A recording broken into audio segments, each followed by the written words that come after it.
Welcome to Nebraska Preps Postgame with your hosts, Mike Sauter and Jacob Padilla. Welcome back. Another episode of NebPreps Postgame. I'm Austin Jacobsen. That is Jacob Padilla, and I'm footballed out, man. I have had my fair share of football and wind and cold over the past 48 hours plus. Yeah, I was smart enough to let you brave out into the elements. I stayed up in the press box, had a great view from up top, but I do appreciate the effort that you and the rest of our team put in to bring everybody 2 great days of coverage at Memorial Stadium. And you started out at UNK on Friday as well. That's so right. Coverage of all 7 state championships, and here we are to talk about it, to put a bow on the football season. Yeah, and it's not every single year that we get to wrap up in a Preps true post-game form, especially when you wrap up the season. But, I mean, there's plenty of storylines we're going to dive into and dig into. But like you had said, first and foremost, definitely check out all the different work that our great contractors did, that all of the great people at NebPreps and Hurrdat Sports put out over the past few days. Whether it's from 6-man to Class A, we've had coverage across all of those. So if you're looking for coaches' interviews, if you're looking for highlights, photos, anything, if you think that you were a part of that game, if you went to any of these games, we definitely had it covered. Yeah. So go to our website. You can. I got roundups from both days there. You can, with links to all your interviews, some of our social content, all that. You can find it. Start there, and then branch out to our various other channels to find the rest of the stuff we had cooked up. So let's start in Kearney, Ron and Carroll Cope Stadium, when Southwest Garden County met up. It was a 41-22 final, and Garden County claims its first state championship in school history. And just the epitome of a total team win. Mm-hmm. You talked how good Houston Billiter has been all season long, and just individually as a great player, and the way his team runs with him running the show. But Garden County, just every phase of the game, they were just a little bit better and controlled that game. And Cole Fornander, the quarterback for Garden County, went down with an injury in the, I think, end of the first quarter-ish. And you could tell, like, it was not going to be a day that he was going to come back. But that's how good and how deep. And you don't get to use that phrasing very often in 6-man football, but that's how talented Garden County was, that they had so many different layers of, whether it was physicality, offensive weapons, or defensive stability. They've got plenty of guys that we've got up for awards for our 2025 NebPreps award show that's coming up next week as well. But, man, they rallied, they found a way, and for the first time this season, someone got Houston Billiter off of his mark, forced 3 interceptions, and one of them proved to be very costly in a pick 6 that kind of sealed the game up as well. What a game it was. And there was a point in there, too. I thought Southwest was actually somewhat mounting a little bit of a comeback, but Garden County was just built for this, and unfortunately for the rest of 6-man, they might be built for it again next year. Yeah, it's really impressive. Wilsey Lobner kind of led the way there, and again, a lot of different guys made an impact. There wasn't one individual dominant performance.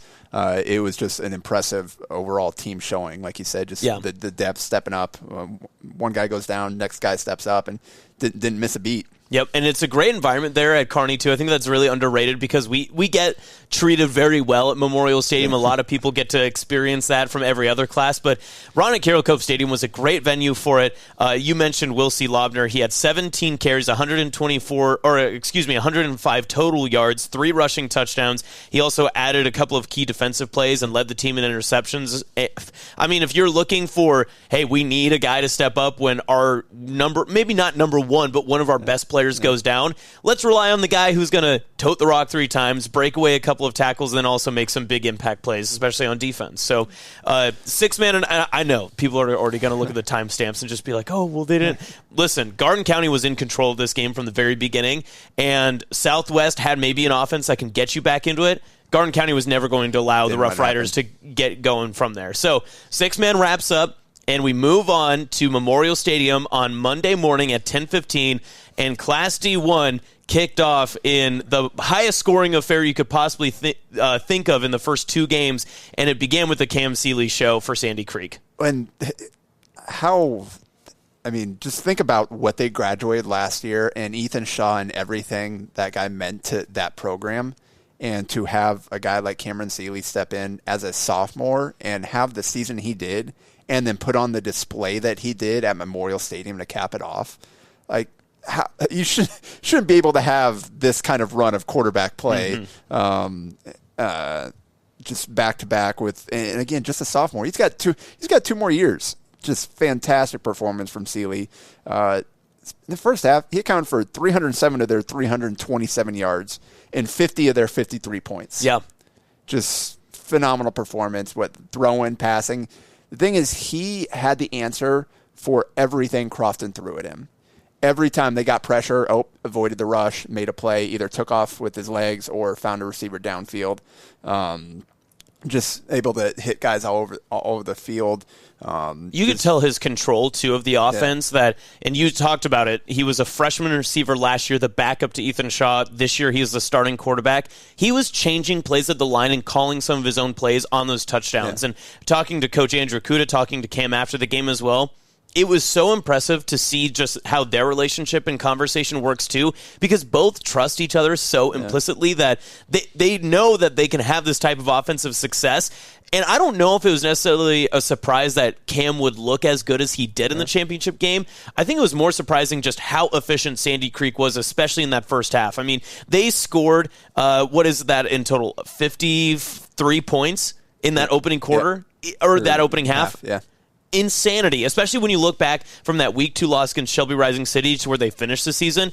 No team's offense got better and more productive throughout the year like Sandy Creek's did. Yeah, and they had some injury early in the season. They had to reconfigure some things. They tried something. They went back. So, this is a team that evolved throughout the season.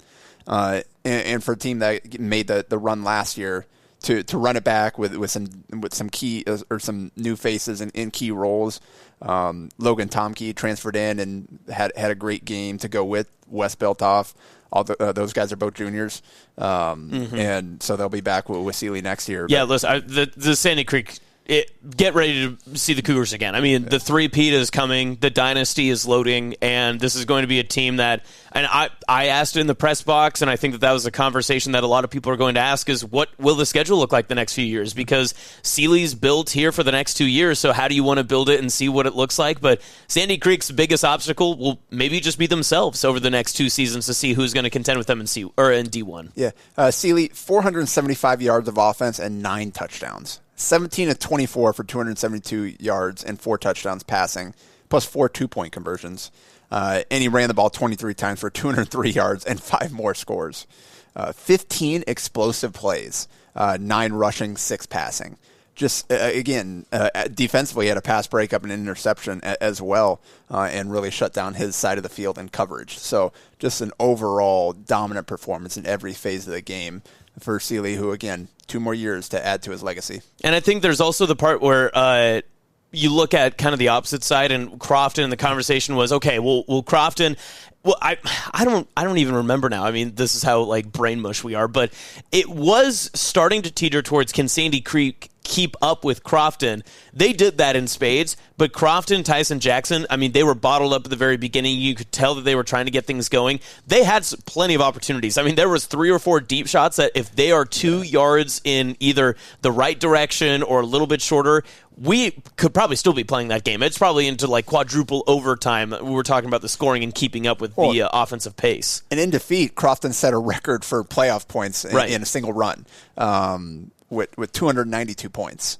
That is a lot of points in this postseason for Crofton. And Tyson Jackson showed how explosive he is. He had a pair of 65-yard breakaway touchdown runs. Yeah. So, Crofton was dangerous enough to get him at any point, which makes it that much more important that Sealey was in such control and able to march his team down the field pretty much every single possession they had. And so what was fun about this game is that you went, man, how are we going to ever see an offensive performance like that from Cam Sealey? And then 3.5 hours later, we go, how about 131 total points from 2 of the most dynamic offenses and weapons and playmakers we have in 8-man football this year? Yeah, the D2 final, 70. Wynot 71 as the 6 seed, St. Mary's 60 as the 4 seed. Just an unbelievable offensive display and kind of doing it different ways on both sides of the ball. But I was really impressed with Devin Brummer, the quarterback for Wynot. He had some big-time plays, including one that the Blue Devils apparently got a little help from the Lord.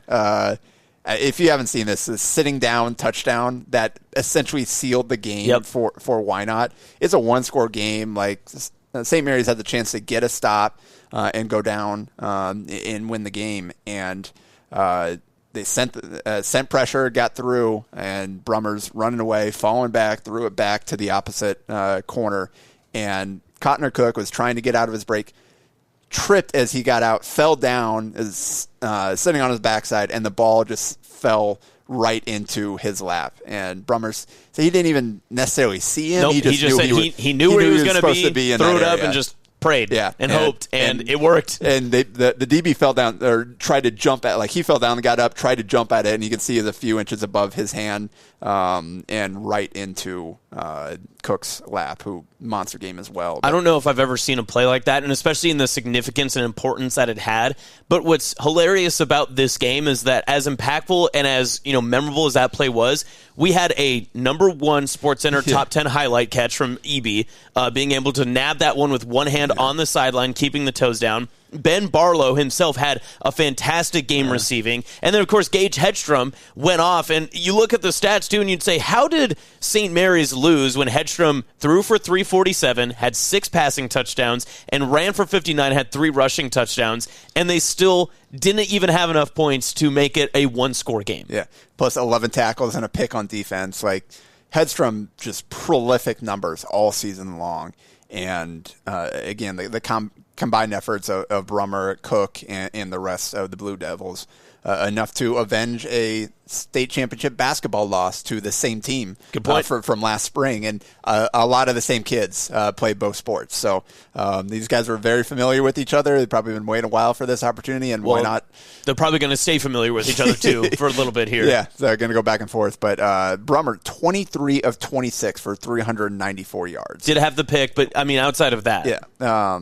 So two-point conversions, and he kicked an extra point himself as well. Just, again, the efficiency, like his ability to play pitch and catch with his receivers, and made some big ones down the field as well. It wasn't all screens and short passes or whatever. Like, just the command that he displayed in a D2 game, I was blown away by Brummer. And you kept saying that too, and I remember just a little peek behind the curtain as well. When we're working these games, I'm texting JP or I'm up in the booth at halftime, recharging the phone and asking him, hey, what do I need to do? Because notably, my phone died very often during this game, so I had to make sure that it was staying charged. But I'd ask you, it'd be like, hey, who do you think? Who should we grab for a player of the game? Who should I talk to? And you were adamant. You're like, if it's not Brummer player of the game, you have to go talk to him either way. We have to know. Like, you wanted to hear from him, and I think it's really, really impressive, too, to see what Wynot. The final is they won by 11. There were multiple instances where if Wynot doesn't score on certain drives, they get out of the game. And St. Mary's takes control and goes up by 2 scores.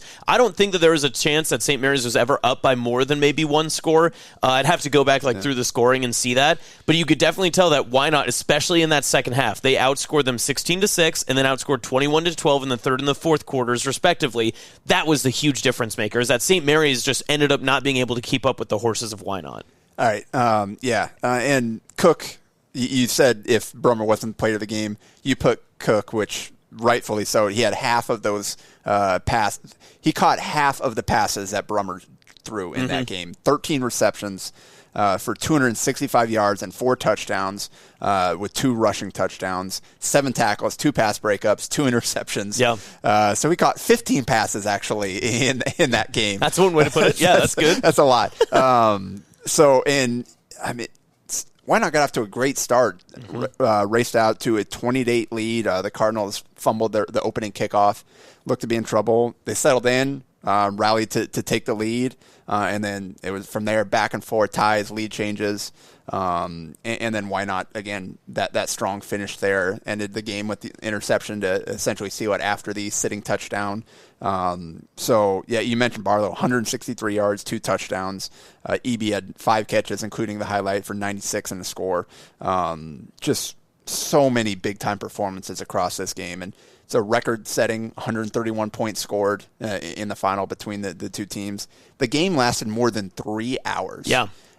It was like we were just like sitting here. How just how quickly they scored back and forth, because the clock kept stopping because they kept getting in the end zone. I mean, we're talking 35-second drives, 42-second drives. Most of these drives were under a minute, because not only that, but then the pace of the game was so fast too. But you enjoyed it. I mean, it wasn't like this long-standing drawl and everyone was just waiting for the game to wrap up. No, like every single score mattered, and every single time someone had a big play, it was an impactful play in the game. We're going to go back through this game like 10 years from now and just keep saying, oh, yeah, that touchdown happened. Oh, yeah, no, remember when Hedstrom did this? Oh, do you remember when Brummer made that throw? Like, this will be a game to remember for many, many years. Yeah, and the quote of the state tournament Cook gave to you, Devin and the Lord put it in my lap, just sitting there. And again, this is a Blue Devil playing against a St. Mary's private school. So you and I were cracking up, thinking through the implications of that. Like that's a perfect way to sum up this game. Just that one, it's going to be hard to top that game. But then also the fact too that Wynot was the one team this season that played Crofton in a 4 overtime game to start their season. Of course, this is how their year has to end, right? Scoring 71 points to win the Class D2 title. So really, really cool stuff. And what a way to wrap up 8-man. I mean, you get your 2 champions that score over 130 points combined. Your D2 game ends with over 130 points combined. Pretty good start. And unlike in Sandy Creek in D1, D2 is going to be open. And then you add that third level of 8-man for the coming seasons too.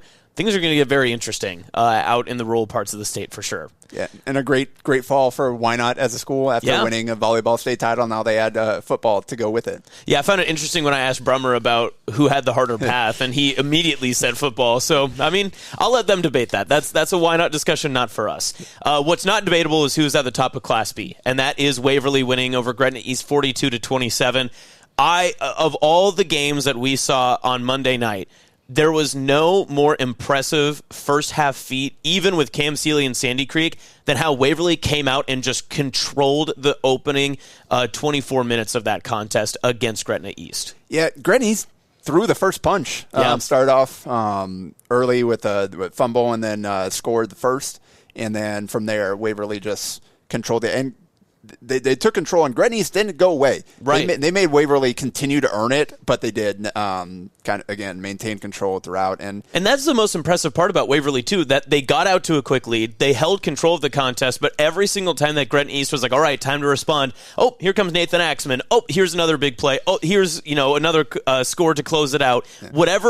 Whatever Waverly needed that Gretna East was responding with, they did it and some. And that's what gave them the lead, and that's what kept them in control. Yeah, 28-0 run after that opening touchdown for Gretna East. But again, Connor Sands, there's no bigger big play threat in Class B this year than Sands. His ability to rip off home run touchdown runs at any moment can swing a game. And he had some big runs in this game that, again, gave Gretna East a chance to potentially get back into the game, but then Waverly did what they. It's the evolution of Waverly from, obviously we knew Nathan Axman last year, what he did when he was healthy, the kind of the growth of Broxton Tepley to turn this into more of a balanced team that could beat you with the pass or the throw. And early on, it was kind of that balance. They were both making big plays, and in the second half, when Gretna East tried to get back in the game, it's Axman with a sprinkling of McMillan in there. They cut it down to a one-score game, and Waverly slammed the door shut with a 12-play, 80-yard scoring drive, all runs. And again, mostly Axman with a little bit of Gavin McMillan, who's a terrific player as well.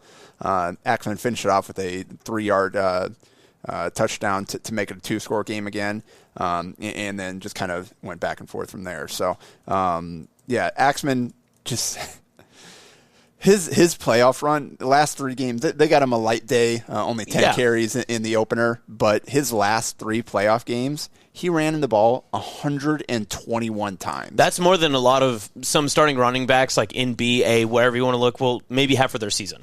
42 runs, then 38, then 41 for 817 yards and 8 touchdowns in 3 games against, again, the toughest games that they're playing when they need it the most, he stepped up and carried the rock. And it's one thing to be the bell cow and to take a bunch of, carries and, be the toughest guy in the backfield. It's another to then have the impactful plays and breakaway speed that Axman did. And he was punishing guys late on those 40th and 35th, 36th carries and getting after the defense against Gretna East. And I believe on his last 2 carries, touchdowns, right? Yeah, he just fantastic performance. Came up 50 yards shy of Dylan Mostick's Class B playoff record.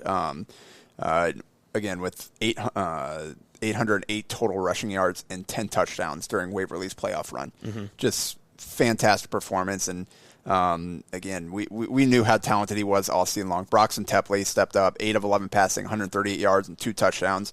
Most of that in the first half because, again, they rode Axman in the second half to close out the game. But those throws were exactly what Waverly needed in those moments. The throw down the sideline, it was a stand up out of your seat and not a can you believe he did it, but more of like a holy cow, did they need that right here, right now? Because, again, it just set the tone for the rest of that game because there was nothing Gretna East could do if you've got Tepley throwing the way they did, the way his weapons were catching the balls downfield, and then how do you not load up the box against Nathan Axman on the opposite side? I mean, it was a perfect storm for Waverly to have success when Tepley is on fire like that. Yeah, and this is the Waverly team. Finished 13-0. They obviously were involved in 2 of the most ridiculous games of the season in Class B, and found a way to come out on top in both of those games.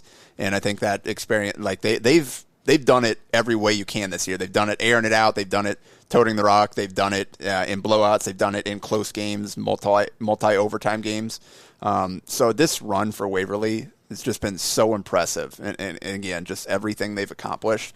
The senior class has left a fantastic legacy there in Waverly with Axman and McMillan kind of leading the way. And now it'll be Tepley's turn to kind of take the lead next year and lead the team as a senior. I don't want to get too far away from keeping it in the moment of the state championships, but everything you just mentioned there about Waverly, maybe we should start talking a little bit about this Waverly team, maybe because they didn't have the disparity of scores and such, but what they had to get through to get the state title, the teams that they had to beat, how close Class B was in talent. All year, yeah.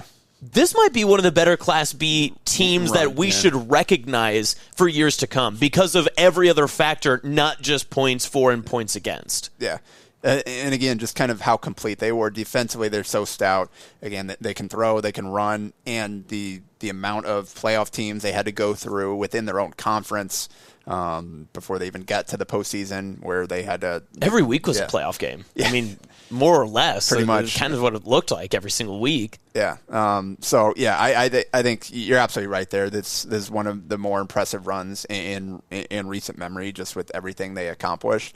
And, man, B's given us some fantastic games and some fantastic teams over the last handful of years. Absolutely. Sure. And also great coaches. Reed Manstead, well-deserved. Obviously, congratulations to him. Don't want to take anything away from Gretna East. 30 years of program, too. I mean, we can talk about Waverly, and rightfully so. They won the championship, but Gretna East deserves a lot of their flowers, too, for the season that they have built up.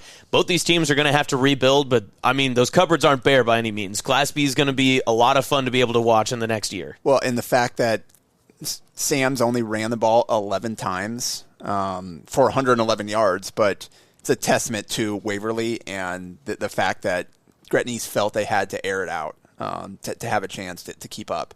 And that's not an easy team to air the ball out against with McMillan in the back end and some of those other guys there on defense. So, fantastic performance by Waverly to close out or to cap a really fun day one at Memorial Stadium. Yeah, if you loved offense and points, if you were, a big part of the offensive scoring explosion, all that good stuff, you loved Monday. Tuesday was not your day because then Tuesday started off early in the morning in a fist fight that was probably in a street alley in the central part of the state, but it happened at Memorial Stadium between Wahoo and Sidney.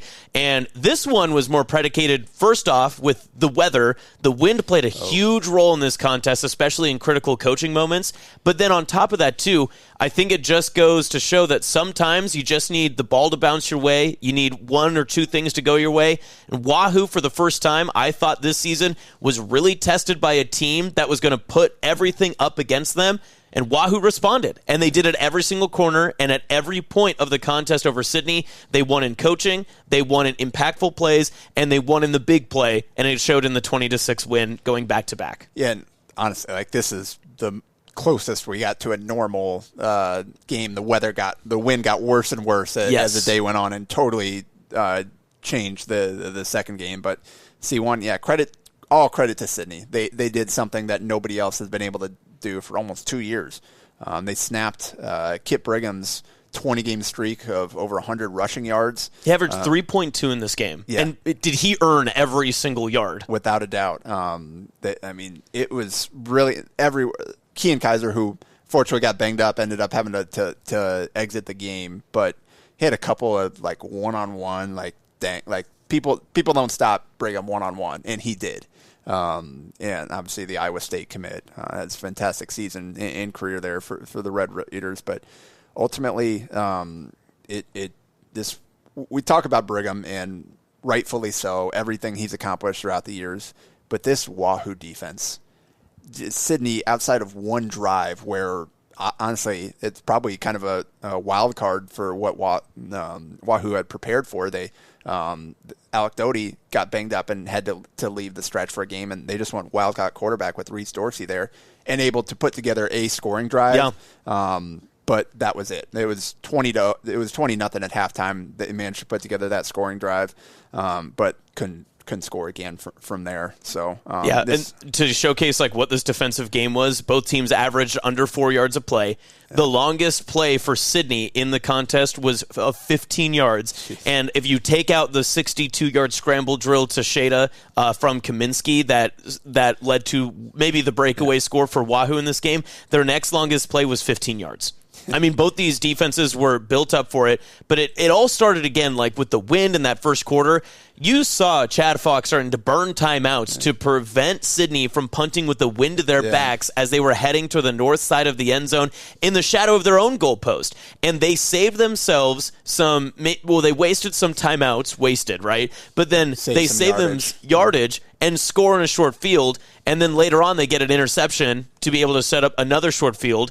There's a scenario in this where Sidney does get more opportunities. Their opening drive, if they would have crossed the goal line, we're talking about a one-score game. But it's not about what happened and what didn't. What happened was that Wahoo just performed in every key stretch of the game. And although Sidney did get the late score, Wahoo was mostly in control because of those little decisions that made the biggest differences. And even Kaminsky, as we said, as a quarterback, he had one completion that went for 62 yards. Other than that, he was 5 of 8 and goes for 27 yards passing. He made the biggest play of the game, and that set up Wahoo for success to win. Yeah, and Shada, fantastic game, both sides of the ball. Had that touchdown, also led the game high 12 tackles, and a sack, 1.5 tackles for loss. He was so disruptive off the edge there. Harrison Krieger, 10 tackles, 1.5 for loss. Again, just their ability to rally. Honestly, Brigham was better on defense in this game than he was on offense. Yes. And partially credit to Sidney for the way they bottom up, but he didn't matter. He found a way to put his stamp on the game, even if he didn't have the game that he was used to offensively. 9 tackles and a pick. Was there for a couple others. He nearly stole an interception from his own teammate at one point because they had 2 guys break on the ball. Well, he even high-pointed that one on the sideline. He was making plays all over the place. Your Lopers are getting a good one there in Kip Brigham. Listen, I told you, I couldn't lose this game. We had Sidney, we had the hometown pride, we also had a future Loper in Kip Brigham, and, of course, his story that had come out earlier this week as well. What a great kind of wrapping response for Wahoo, and I think it helps the rest of Class C1 seeing that, okay, well, someone can slow down Wahoo. Couldn't stop them. They still got the win, but for future seasons, it's still running through Wahoo. Yeah, and so first touchdown of the game, a 15-yard run off the left end. Brigham broke the C1 record for career rushing touchdowns, breaking Ashton Greenwood's Trevor Nicholson's 88, set from 2013 to 2016. Also broke Bellevue West running backs Jalen Bradley's 11-man record for single-season touchdowns. He came into the game tied with for both those records and won them outright with his first touchdown, and then added another touchdown after that. So he added those touchdowns, or those records, to his career scoring record in C1, his touchdowns record in C1 that he already held going into the game.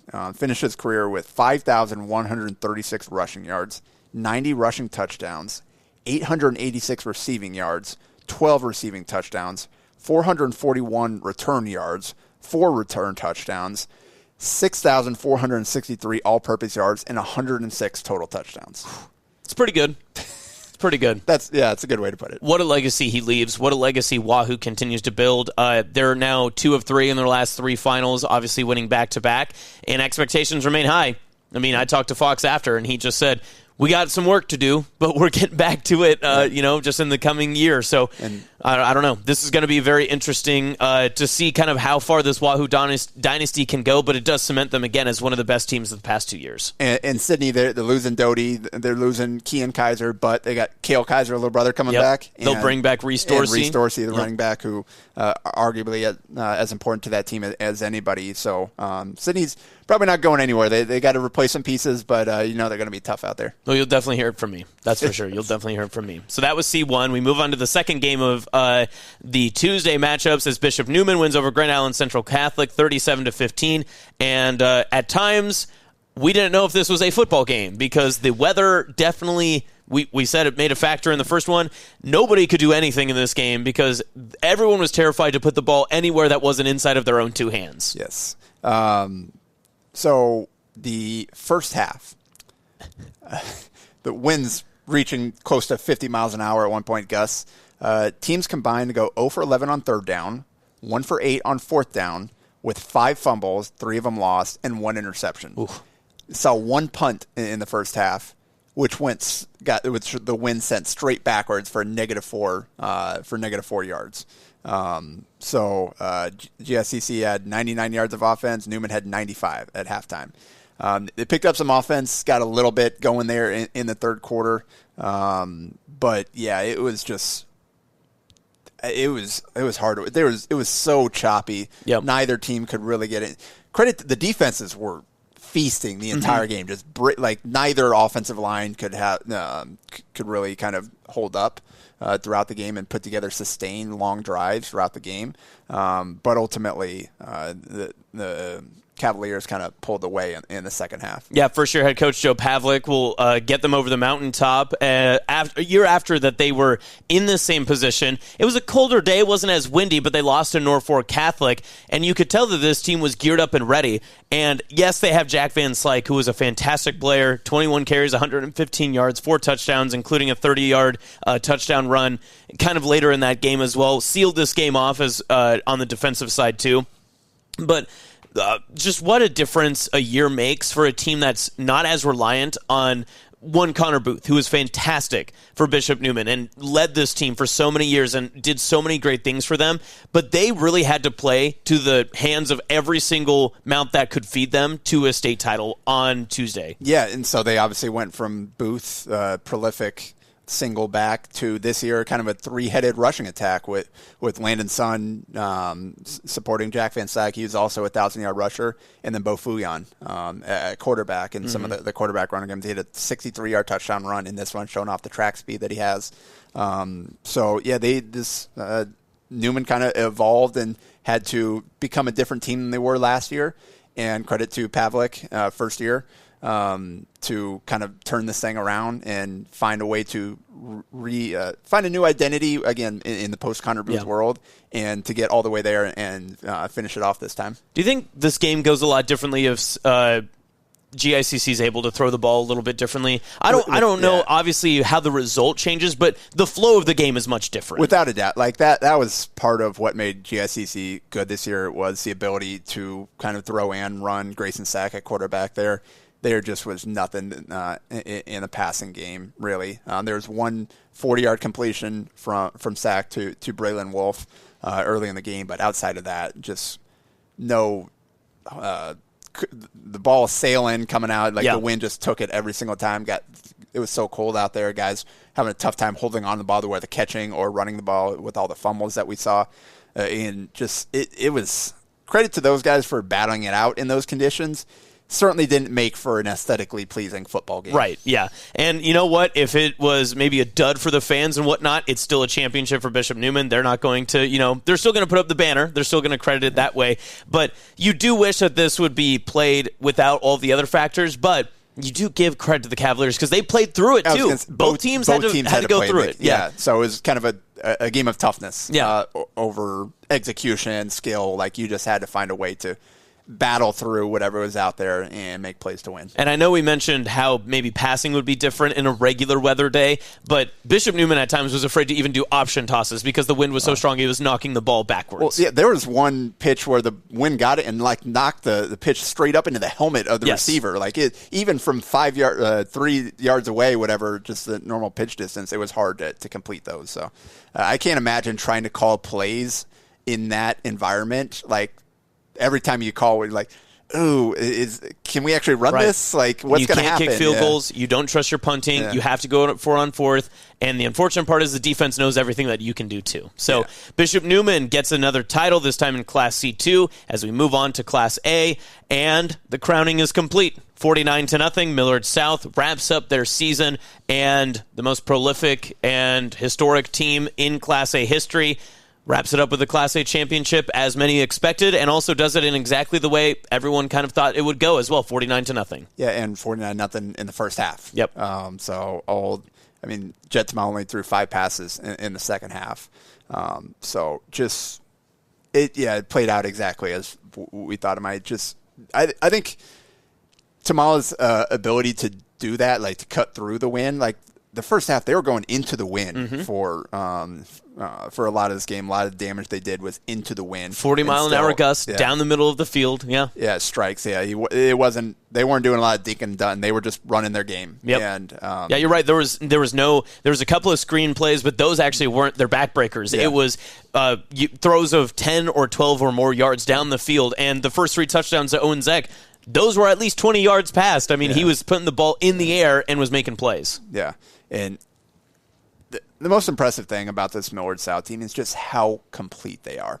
Like, Tamala had all day long to stand in there and complete these passes. Like, there's just no way, with as talented as the receivers are, that DBs are going to be able to hold up long enough. And Tamala is the kind of guy that if a guy's open, he's going to get the ball there. So, if you can't get pressure on him, you have zero shot of stopping this team. And Papio South, as good as they've been defensively this year, and they did make a few splash plays in the second half, but just not enough pressure to be able to knock Tamala out of rhythm. And, again, the win wasn't enough to prevent him from lighting it up in the scoreboard. And so a few more records to the ones that he already had. Finished 15-21 for 288 yards, 7 touchdowns, tying the 11-man single-game playoff record that he set in last week's game in the semifinal over Omaha Westside. So he had 14 touchdowns in his last 2 games of high school football. Broke his own Class A record for touchdown passes in a playoff run, which he set last year with 16. Finished with 19. Which also broke the 11-man record that Baylor Shireman held of 18.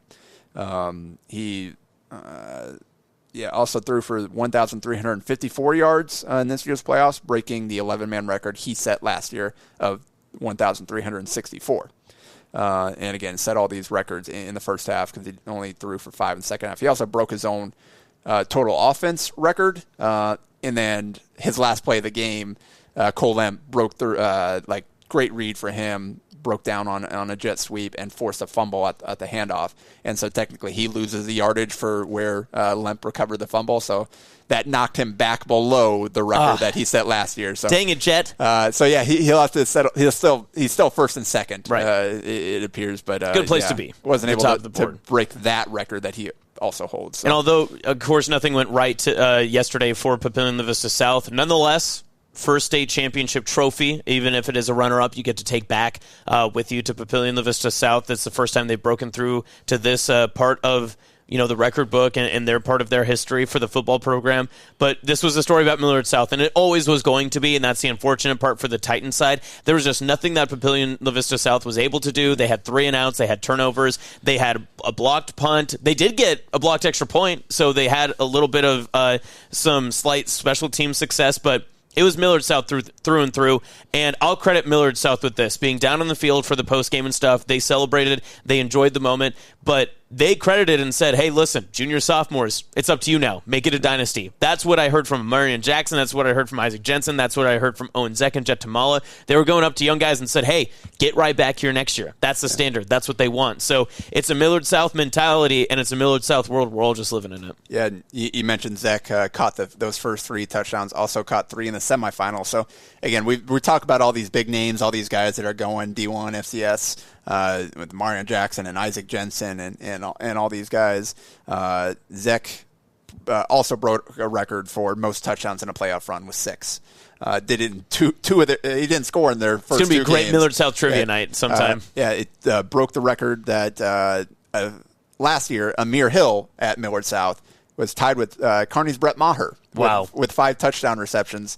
Zeck, again, maybe not the biggest name in that secondary or that receiving group, but he's the one that put his name in the record books. And I was happy to see Amarion Jackson able to get back for these last 2 games. Obviously suffered the injury midseason, missed a bunch of time, but certainly looked 100% in this game.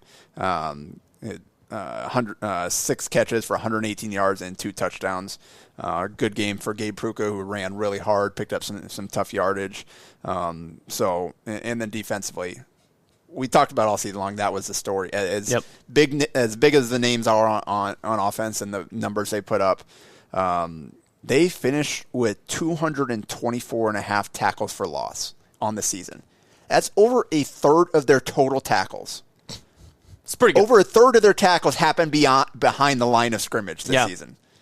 I don't even know what you're supposed to do with that. If you're trying, watch Grant Beckenauer made a few really nice plays, as the game went on, but there's just had no shot running for his life every single time. Colin Rayburn, same deal. Weren't able to get the run game going at all.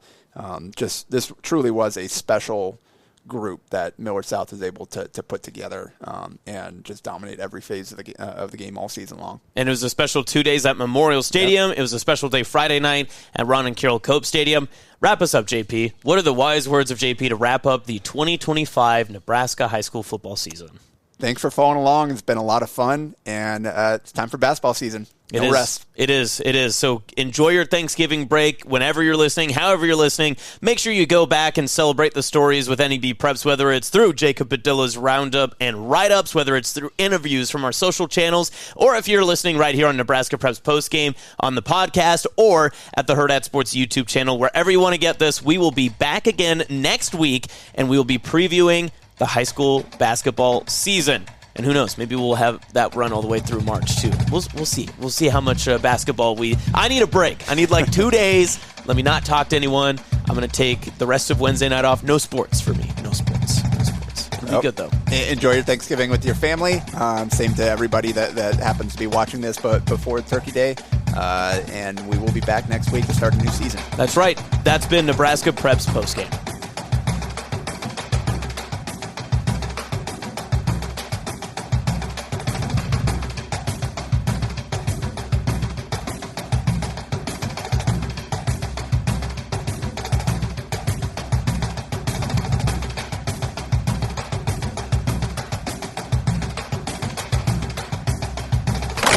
A Hurrdat Sports Network production.